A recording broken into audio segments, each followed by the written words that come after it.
Xiaoyan, apakah kamu sudah siap? Ucap Sun-er. Sun-er duduk di udara. Mata indahnya yang tertutup rapat perlahan terbuka. Ia menatap Xiaoyan yang tiba-tiba berdiri di sampingnya dan memutar bola matanya. Xiaoyan mengangguk menanggapi pertanyaan Sun-er. Kemudian ia mengamati formasi di atas kepalanya.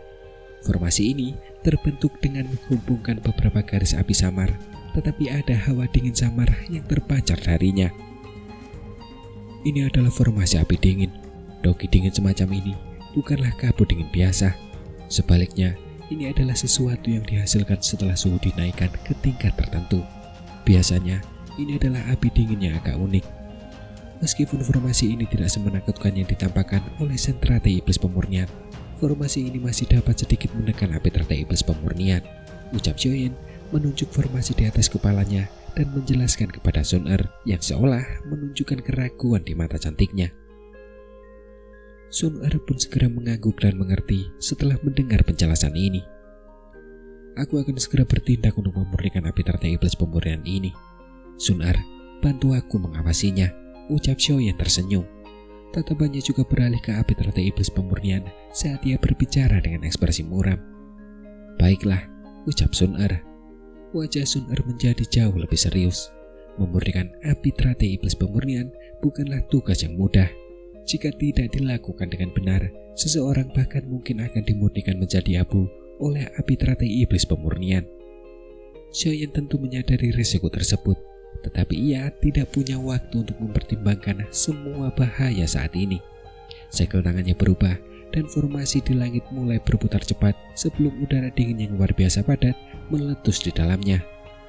Setelah itu, udara dingin tersebut melesat ke tempat teratai api iblis berada melalui kendali Xiaoyan. Di bawah pengaruh udara dingin tersebut, magma di bawahnya mengeluarkan suara retakan dan memadat. Hanya teratai api yang terus berputar perlahan, sementara kelompaknya mulai tertutup lapisan es tipis. Xiaoyan menghela nafas lega dalam hati setelah memastikan formasi itu berguna. Ia mengepalkan tangannya dan sebuah botol giok merah muda muncul di dalamnya. Botol giok itu miring dan genangan cairan merah pucat meluncur keluar. Hingga akhirnya cairan itu jatuh ke api teratai iblis pemurnian. Cairan merah pucat ini disebut air liur setan mabuk. Cairan ini memiliki efek mati rasa yang sangat kuat. Tentu saja, Xiaoyan tidak berharap untuk sepenuhnya mematikan api iblis. Ia hanya ingin meminjam efek obat dari benda ini untuk membuat api teratai iblis pemurnian tetap tenang. Dengan cara ini, kekuatan api iblis akan sedikit berkurang dan meningkatkan efek pemurniannya. Teratai api perlahan menyebar setelah air liur iblis mabuk jatuh ke dalamnya. Bahkan kelopak bunganya pun tercium aroma menenangkan. Saat ini, api teratai iblis pemurnian mungkin masih memiliki sedikit spiritualitas, tetapi tidak memiliki kecerdasan sejati. Ia masih perlu berhubungan dengan manusia selama beberapa waktu sebelum menjadi secerdas api teratai iblis pemurnian yang sebelumnya. Namun sekaranglah kesempatan terbaik bagi Xiaoyan untuk menyerang. Xiaoyan tidak berhenti setelah menyelesaikan langkah ini. Ia mengeluarkan pil obat lain dari cincin penyimpanannya. Pil obat ini langsung mengeluarkan kabut dingin yang menusuk tulang. Pil obat ini tentu saja adalah pil mata air kuning 9 yin yang telah disiapkan oleh Xiaoyan. Xiaoyan menjentikan jarinya dan pil mata air kuning 9 yin melesat ke depan. Pil itu meleleh dengan cepat saat bersentuhan dengan api teratai iblis pemurnian dan membentuk permukaan es di permukaan api iblis. Tetapi es ini baru saja muncul ketika menguap oleh suhu tinggi yang mengerikan itu. Dengan demikian, gelombang demi gelombang kabut putih yang mendesis terus mengepul dari tubuh api teratai iblis pemurnian. Xiaoyan menghembuskan nafas dalam-dalam sambil berdiri di langit. Ia menoleh dan mengangguk kepada Sun-er.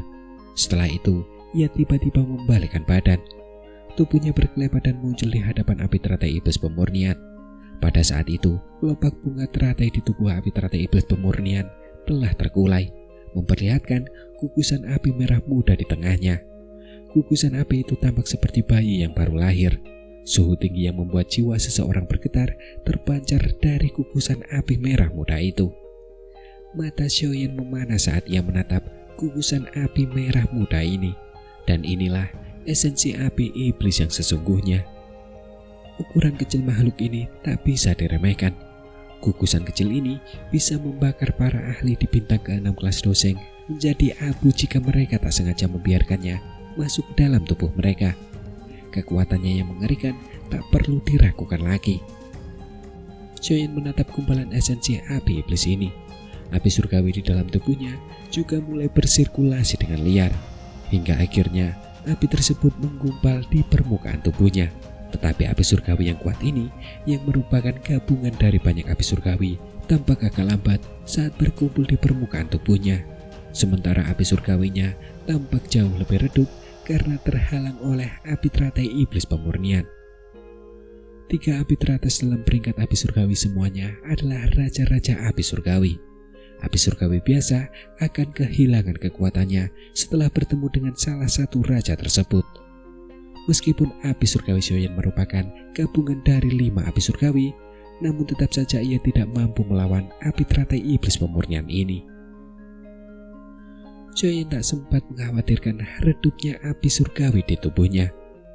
Perlahan, ia mengulurkan tangan gemetar di depan mata Sun Er yang cemas dan meraih teratai api.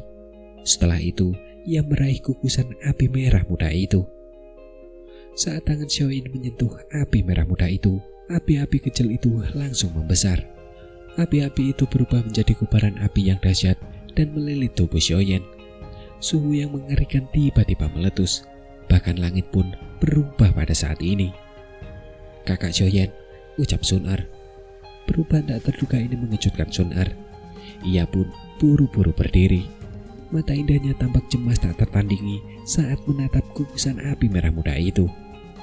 Wajah Xiaoyan berubah drastis karena rasa sakit yang menusuk hatinya saat ia berdiri di tengah kobaran api. Ia dengan panik mengaktifkan api surgawi di tubuhnya untuk mengurangi kerusakan akibat suhu tinggi api teratai iblis pemurnian. Namun, meskipun ia telah melakukan banyak persiapan, Xiaoyan tetap dapat dengan jelas merasakan betapa mengerikannya api surgawi peringkat ketiga di daftar api surgawi itu. Suara terengah-engah yang intens keluar dari mulut Xiaoyan saat gelombang demi gelombang darah segar berwarna merah cerah merembes keluar dari pori-porinya.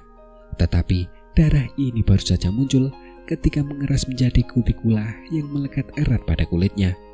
Hal ini menyebabkan Xiaoyan tampak seolah-olah mengenakan baju besi berwarna darah. "Aku sudah berusaha keras untuk hari ini. Rasa sakit kecil ini tidak akan bisa menghentikanku," gumam Xiaoyan. Darah segar menetes dari sekitar tubuh Xiaoyan. Rambutnya berubah menjadi abu, meninggalkan kepala botak bulat. Sekilas, ia tampak sangat lucu dan menyedihkan. Matanya masih terbuka, tetapi darah mengalir di depannya hingga pandangannya sedikit kabur. Ia menatap api merah muda di atas telapak tangannya dan senyum ganas tersungging di wajahnya. Setelah itu, ia memasukkan api ke dalam mulutnya di depan mata Sun Er yang terkejut dan menelannya ke dalam tubuhnya. Pakaian yang dibentuk oleh kaisar serangga kuno di tubuh Xiaoyan langsung berubah menjadi abu saat esensi api iblis memasuki tubuhnya. Kulitnya dengan cepat menghilang, memperlihatkan daging di bawahnya. Samar-samar terlihat beberapa sisik di bawah dagingnya. Sisik-sisik ini berasal dari sirah kuno Nagaponik yang tersembunyi di dalam kulitnya. Tetapi saat ini, bahkan sirah kuno yang sangat keras itu pun menjadi kusam. "Mantra api, sempurnakan," ucap Xiaoyan. Rasa sakit yang luar biasa tak terlukiskan menjalar ke seluruh tubuh Xiaoyan. Rasa sakit yang luar biasa itu biasanya akan membuat setiap orang gila, tetapi Xiaoyan justru memerah. Ia mengandalkan kegigihannya untuk bertahan, sementara raungan amarah menggema di dalam hatinya. Doqi di dalam tubuh Xiaoyan tanpa rasa takut menyerbu ke arah gugusan api iblis.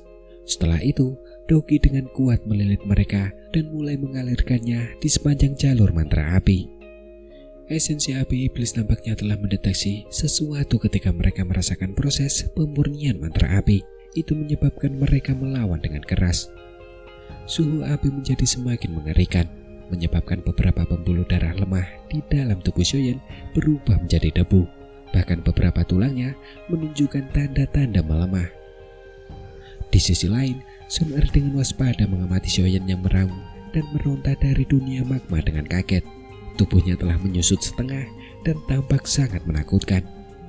"Kakak Xiaoyan," gumam Sun Er. Sun Er menggigit bibir bawahnya. Tetesan darah merah terang merembes keluar dari sudut mulutnya dan tampak sangat menyilaukan. Setiap raungan rendah Xiaoyan bagaikan pisau yang mengiris jantungnya. Rasa sakit itu membuatnya bahkan kesulitan bernafas. Ini pertama kalinya ia menyaksikan Xiaoyan menelan api surgawi.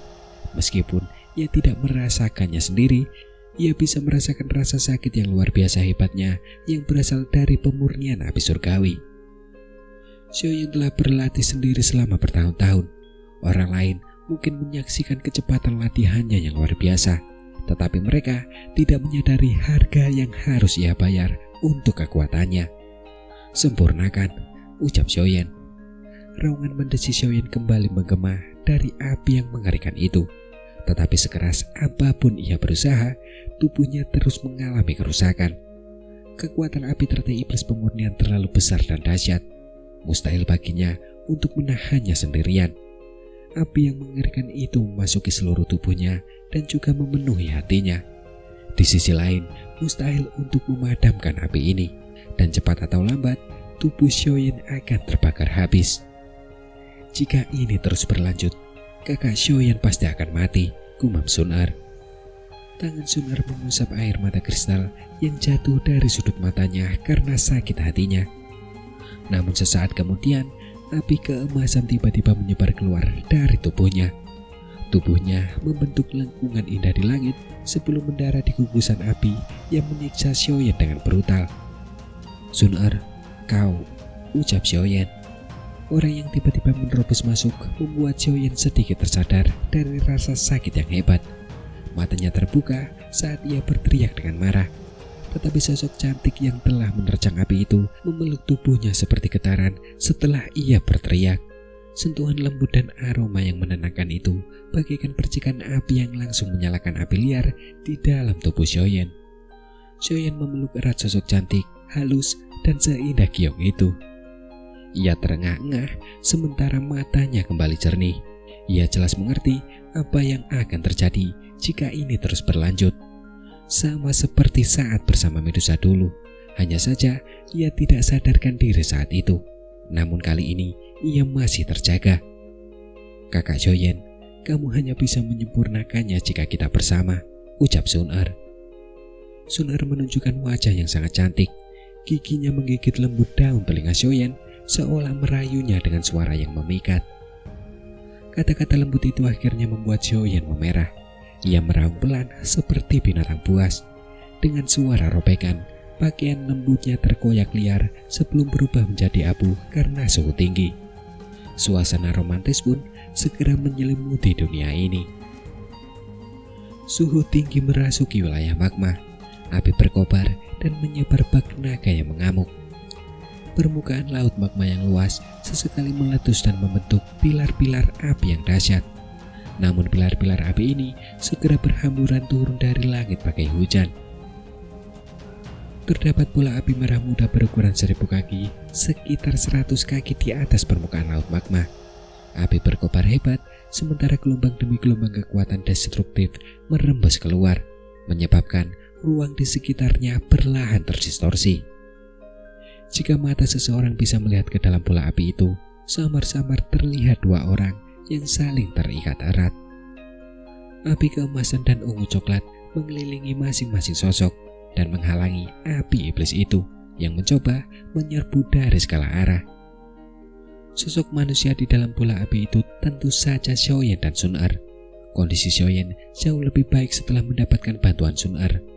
Tubuhnya yang awalnya berantakan juga telah meminjam efek abadi dari api di karibu pembakaran untuk menyembuhkan dirinya sendiri secara bertahap. Energi dahsyat yang dilepaskan oleh api teratai iblis pemurnian mengalir deras ke dalam tubuh Sun Er karena posisi keduanya yang sangat dekat. Cara mereka menyatu juga membebaskan tubuhnya dari energi yang mengancam akan menghancurkannya. Energi dahsyat yang dilepaskan oleh api teratai iblis pemurnian perlahan-lahan diserap oleh mereka berdua. Energi sebesar lautan ini menyebabkan aura Xiaoyan dan Sun-Er tiba-tiba melonjak. Mustahil untuk mengukur berapa lama api teratai iblis pemurnian telah ada, tetapi energi yang terkandung di dalamnya sungguh tak terlukiskan. Jika seseorang dapat menyerapnya dengan aman, ia seolah dapat memberi makan siapapun. Bola api raksasa melayang di langit sementara gelombang api terus muncul di permukaannya, menyebabkan riak menyebar secara melingkar. Kedua individu di dalam bola api itu memejamkan mata rapat-rapat, seolah-olah mereka telah tertidur lelap. Api keemasan dan ungu coklat terus menyembur keluar dari tubuh mereka, menghalangi suhu tinggi api iblis dan melindungi tubuh mereka. Tentu saja, di samping pemandangan luar biasa ini, kondisi tubuh Xiaoyan masih belum stabil. Ia baru saja berhasil menjaga keseimbangan tubuhnya berkat ketekunan dan bantuan Sun-Er. Tetapi kini, ia mampu memurnikan esensi api iblis secara perlahan. Meskipun proses ini berlangsung sangat lambat, tak diragukan lagi jauh lebih baik daripada ketidakmampuannya untuk melawan sebelumnya. Setidaknya, Xiaoyan yang sekarang bisa merasakan secercah harapan. Alam yang pernah membara itu tanpa sedikit pun tanda-tanda kehidupan. Yang ada hanyalah lautan magma yang luas, yang terus-menerus memuntahkan banyak pilar magma. Kebosanan yang menyedihkan adalah satu-satunya tema di dunia ini. Waktu pun terasa kabur dan monoton di tengah kepahitan ini. Baik Xiaoyan maupun Sun-Er telah terlelap. Tak ada sedikit pun aktivitas yang terpancar, tetapi kekuatan hidup mereka yang melimpah membuat orang lain mengerti bahwa mereka baik-baik saja. Bola api 3 warna secara bertahap terbentuk di luar tubuh mereka seiring berjalannya waktu. Emas, ungu coklat, dan merah muda. Ketiga warna tersebut mewakili 3 jenis api surgawi yang kuat. Tentu saja, di antara ketiga warna tersebut, warna merah muda mendominasi sebagian besar ruangan. Baik api keemasan maupun ungu coklat hanya mampu bertahan di area yang sangat kecil. Tetapi seiring berjalannya waktu, api keemasan dan ungu coklat tersebut mulai meluas secara bertahap. Dihadapkan dengan api surgawi kaisar emas pembakaran dan api surgawi yang terbentuk dari 5 jenis api surgawi, api iblis ini yang hanya bisa mengandalkan kemampuannya sendiri untuk bertarung dan telah dilemahkan oleh Xiaoyan perlahan menunjukkan tanda-tanda akan surut. Waktu yang dibutuhkan untuk mengatasi kebuntuan akibat api 3 warna berlanjut untuk jangka waktu yang tidak diketahui. Tetapi bola api itu akhirnya bergetar pada suatu hari. Ketiga warna tersebut masing-masing berhasil menempati sepertiga bola dengan sempurna. Sebuah keseimbangan misterius juga telah terbentuk dari benturan ini. Xiaoyan yang berada di dalam bola api tiba-tiba membuka matanya setelah keseimbangan ini tercapai. Suara rendah juga kemudian terdengar dari mulutnya. Mantra api, murnikan, ucap Xiaoyan. Api surgawi Xiaoyan dan api teratai iblis pemurnian telah membentuk hubungan yang aneh setelah berinteraksi selama ini. Oleh karena itu, kedua jenis api surgawi tersebut mulai bersirkulasi di sepanjang jalur metodologi mantra api setelah Xiaoyan mengaktifkannya. Lapisan-lapisan awan energi tiba-tiba muncul di langit ketika api teratai iblis pemurnian mulai dimurnikan oleh mantra api. Awan-awan gelap ini bertahan di atas bola api sementara gelombang-gelombang besar bergolak di permukaan lautan magma. Xiaoyan telah mendeteksi perubahan ini di dunia magma, tetapi ekspresinya tidak berubah. Setelah periode pemurnian yang panjang ini, ia telah menjadi sangat akrab dengan api teratai iblis pemurnian. Tentu saja akan ada beberapa fenomena tidak biasa yang terjadi ketika api surgawi tingkat ini dimurnikan. Sun-Er, saatnya menuai hasil yang besar, ucap Xiaoyan. Xiaoyan mengamati sosok cantik yang tertidur dalam pelukannya dan senyum hangat terpancar di wajahnya. Lengannya dengan lembut memeluk pinggang ramping sosok cantik itu, sementara segel yang dibentuk oleh satu tangannya perlahan berubah. Setelah perubahan segel tangan Xiaoyan, setitik api teratai iblis pemurnian di dalam tubuhnya yang selama ini melindungi dirinya sendiri akhirnya dimurnikan. Seketika, energi yang begitu besar seperti cairan mencapai seluruh tubuh Xiaoyan, dan saat itu juga meridian di dalam tubuhnya mulai terisi penuh. Daging, otot, tulang, sel, dan sebagainya Tampak seperti hantu kelaparan yang tak pernah makan selama puluhan tahun dan melahap energi tak berujung itu dengan liar. Setelah merasakan tubuhnya terisi dengan cepat, Xiaoyan menundukkan kepalanya dan mencium lembut bibir Sun Er yang sedikit terangkat dan merah. Energi yang tak tertandingi itu pun dengan liar menyerbu tubuhnya bagai banjir. Pemurnian berlanjut sesaat kemudian.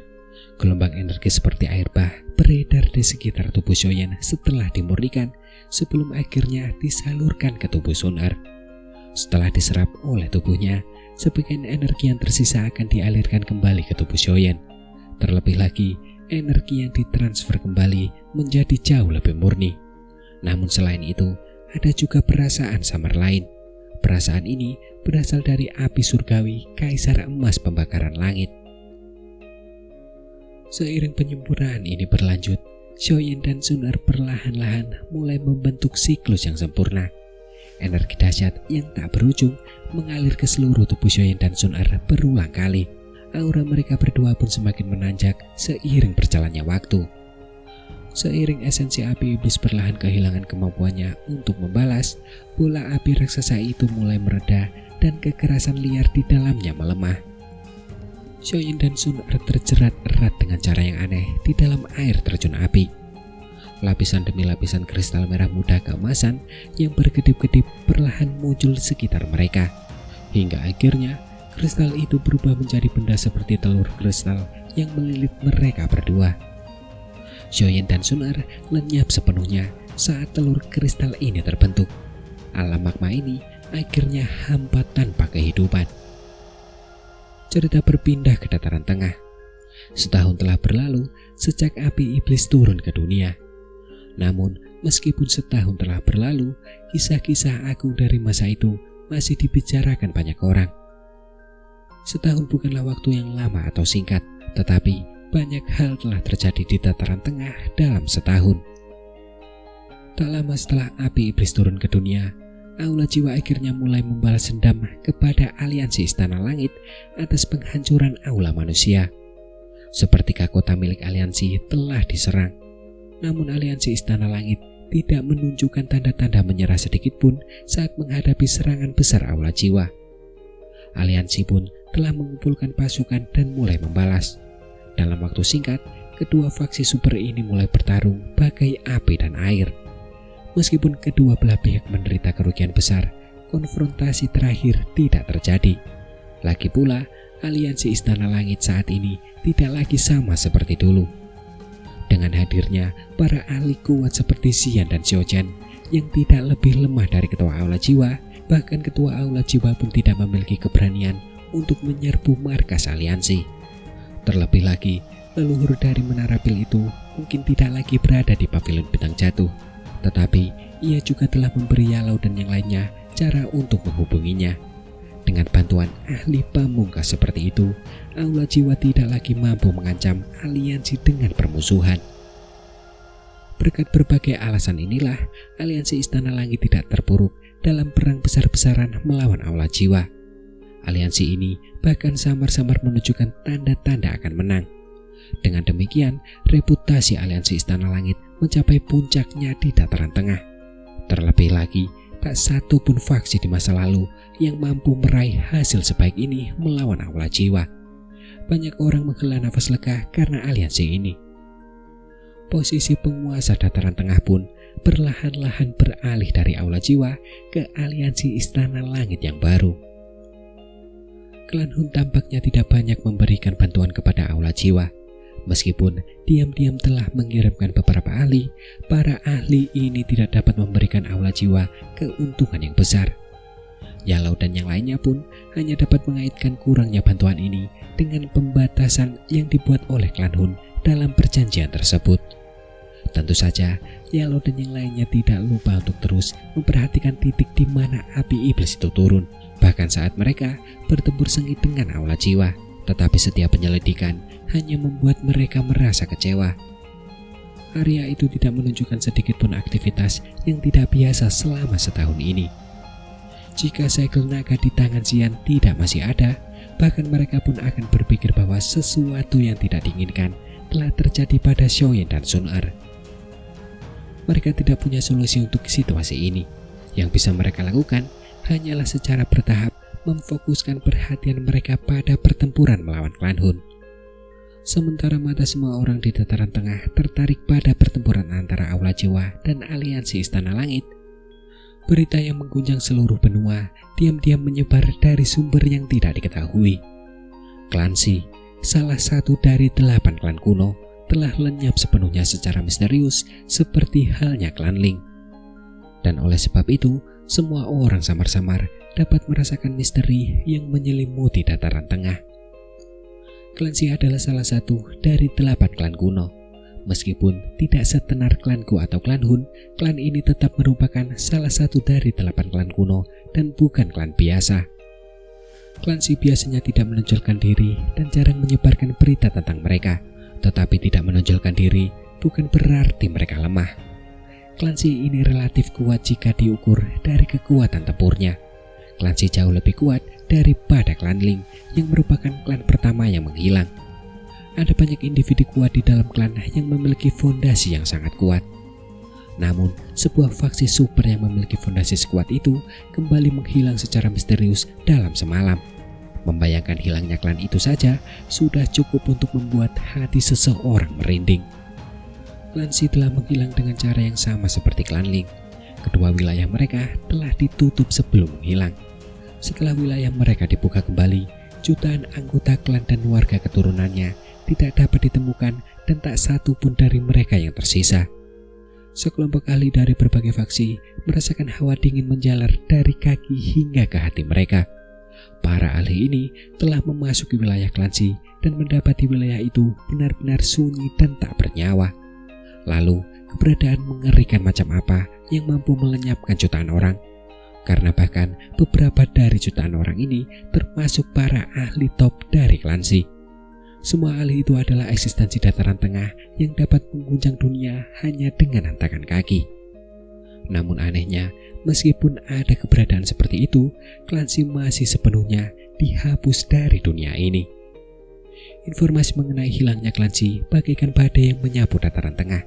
Setiap faksi dikejutkan oleh informasi yang mengejutkan ini. Beberapa orang yang memiliki indera tajam samar-samar dapat merasakan ada sesuatu yang tidak beres. Semua faksi kuno ini sangat kuat, dan warisan mereka telah bertahan selama ribuan tahun. Namun, 2 klan telah lenyap sepenuhnya dalam waktu 10 tahun yang singkat. Karena jika hal seperti itu hanya terjadi sekali, itu bisa dianggap sebagai kebetulan. Namun jika sampai terjadi 2 kali, itu akan sangat aneh. Terlebih lagi, cara kedua klan menghilang persis sama. Hal ini memberikan orang gagasan bahwa pelaku yang membuat klan Ling dan klan Shi lenyap seharusnya orang yang sama, atau lebih tepatnya faksi yang sama. Oleh karena itu, situasi yang meresahkan pun terjadi. Semua orang tahu bahwa hanya ada 2 faksi di seluruh benua yang dapat secara diam-diam melenyapkan klan Ling dan klan Shi. Dan kedua faksi tersebut adalah klan Hun dan klanku. Dalam sekejap, banyak tebakan dan keraguan dilontarkan kepada kedua faksi ini. Klan Hun tidak menanggapi tebakan ini yang memang sudah menjadi kebiasaan mereka. Namun klanku merasa pusing karena keraguan-keraguan itu. Hubungan mereka dengan klan kuno lainnya cukup baik, tetapi hubungan di antara mereka menjadi sedikit canggung setelah klan Ling dan klan Shi menghilang. Beberapa klan lainnya jelas mulai merasa ragu dan takut terhadap klanku. Bahkan beberapa interaksi rutin mereka pun mulai terhenti. Klanku jelas merasa pusing karena berita meresahkan yang muncul tiba-tiba ini.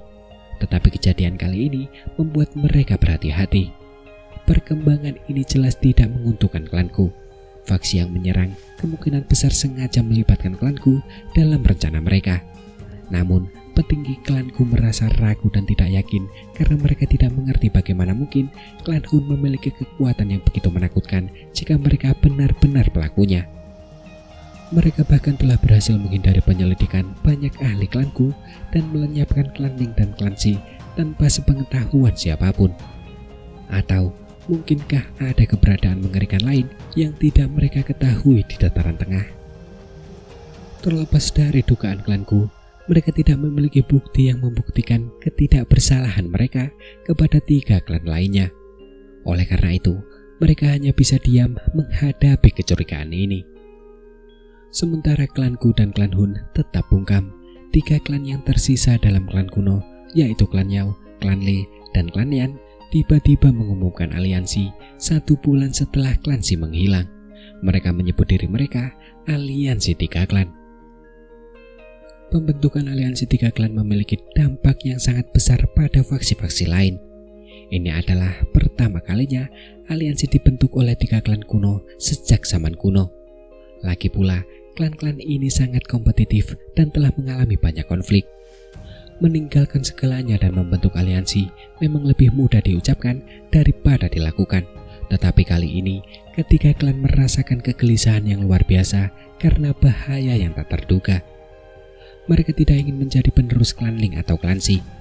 Tetapi pembunuh misterius ini telah berhasil melenyapkan klan Ling dan klan Si secara diam-diam.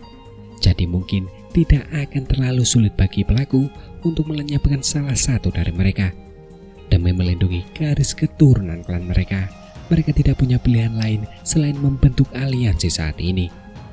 Faksi-faksi lain di dataran tengah sedikit lebih tenang ketika aliansi 3 klan tidak mengerahkan pasukan ke dataran tengah setelah mengumumkan aliansi mereka. Sebaliknya, mereka menghabiskan banyak sumber daya untuk membangun terowongan antar wilayah mereka. Dengan demikian, jika satu pihak diserang, 2 pihak lainnya dapat dengan cepat memberikan dukungan melalui terowongan spasial tersebut. Setelah terowongan spasial antara ketiga klan terbentuk, ketiga klan tampak tak tertembus. Pada saat ini, klan-klan ini akhirnya mulai berangsur-angsur rileks. Setelah itu, mereka juga mulai mengirimkan beberapa ahli. Para ahli ini terus-menerus masuk dan keluar wilayah klan Si untuk mencoba menemukan bukti yang mengarah pada pelakunya. Dataran tengah selalu sangat menarik, jadi tidak ada yang bisa bertahan lama di pusat perhatian.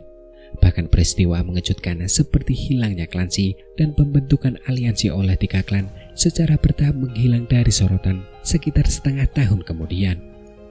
Terlebih lagi, pelaku misterius itu tampaknya telah menghilang tanpa jejak.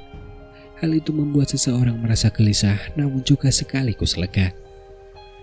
Setelah terguncang selama beberapa waktu, aliansi Istana Langit pun kembali tenang. Meskipun terus terlibat dalam pertempuran tanpa akhir melawan Aula Jiwa, saat itu kedua faksi besar benar-benar berselisih. Hari ini salah satu akan menyerang kota lawan, besok yang lain akan menghancurkan aula cabang lawan.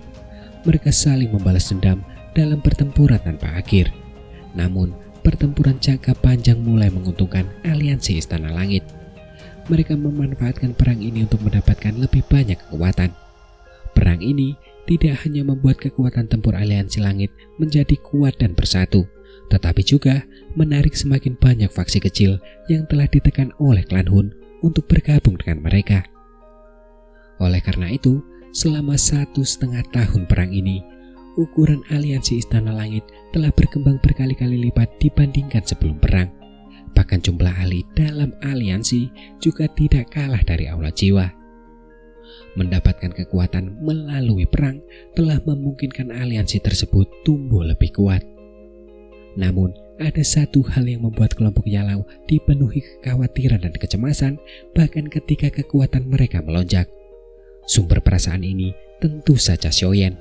Sudah 1,5 tahun sejak alam api iblis ditutup saat itu, tetapi mereka masih belum mendapatkan sedikit pun kabar terkait Xiaoyan.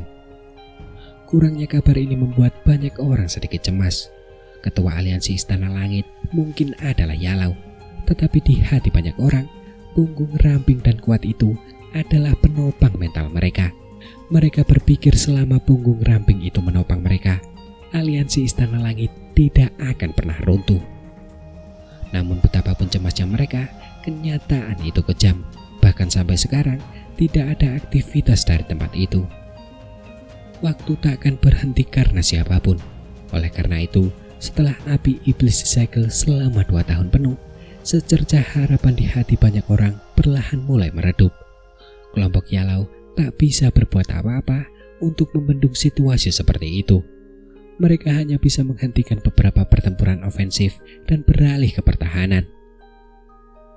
Namun di sisi lain, ketika aliansi Istana Langit mengubah metode bertarungnya, Alam api iblis akhirnya menunjukkan sedikit kehidupan setelah 2 tahun sunyi. Alam api iblis masih sepanas sebelumnya, sementara sebuah telur kristal raksasa melayang di langit di atas lautan magma. Permukaan telur kristal itu berkilauan. Sesekali ada tunas api samar yang melompat-lompat, tampak seperti peri yang dipenuhi spiritualitas. Sesaat kemudian, suara samar tiba-tiba terdengar dari keheningan.